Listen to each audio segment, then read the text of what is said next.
మనము వెంకటేశ సుప్రభాతం 16వ శ్లోకంలోకి వచ్చాము.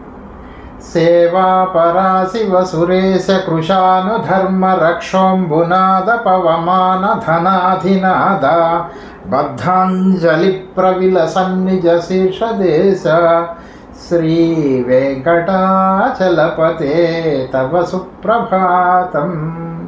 ఈ యొక్క శ్లోకంలో అష్టదిక్పాలకులు వస్తున్నారు. వాళ్ళు ఏం చేస్తున్నారంటే వచ్చి అంజలి బద్దులై స్వామి దగ్గర నిలబడి ఉన్నారు. చాలా వెలిగిపోతున్న ఆ దేహములు, ఆ శిరస్సులు కలవారై అక్కడ నిల్చుకొని ఉన్నారు.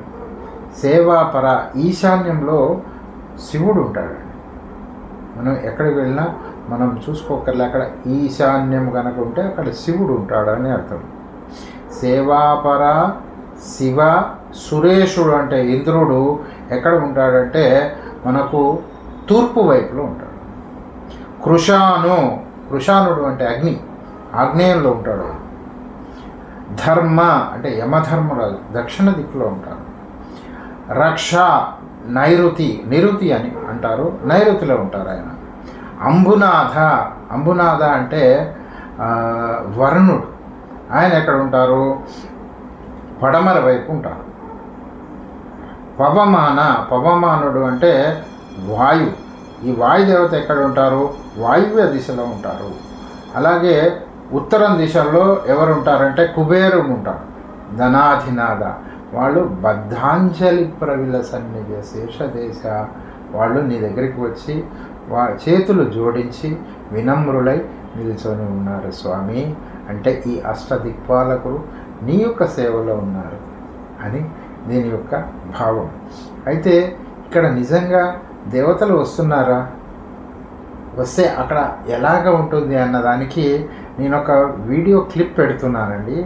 ఆ ప్రభాత సమయంలో వీరు అర్చక స్వాములు లోపలికి వెళ్ళకముందే వాళ్ళు దర్శనం చేసుకొని బయటికి వచ్చేస్తున్నారు. దాని యొక్క ఒక చిన్న వీడియో క్లిప్ దీనికి పెడతాను, మీరు తప్పనిసరిగా చూడండి. నిజంగా మీరు అక్కడ వెళితే ఆ తిరుమలలో తెల్లవారు టైంన ఆ 3-3:30 ప్రాంతంలో ఎంత చక్కగా ఉంటుందండి. అన్నీ చాలా చాలా ఆహ్లాదకరంగా ఉంటుంది, ఒక వైబ్రెంట్గా ఉంటుంది. ఆ వైబ్రేషన్స్ వేరే ఉంటాయండి. దాన్ని ఈ వీడియో క్లిప్ తప్పక చూడండి. దీనికి అనుబంధంగా పెడుతున్నాను. స్వస్తి.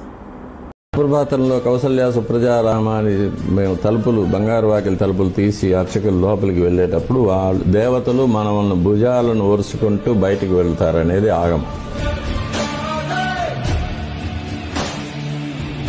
శాస్త్రంలో చెప్పబడింది. దానికి తగినట్టే దేవాలయంలో పూర్తిగా పాజిటివ్ ఎనర్జీ ఉంటుంది ఆ టైంలో.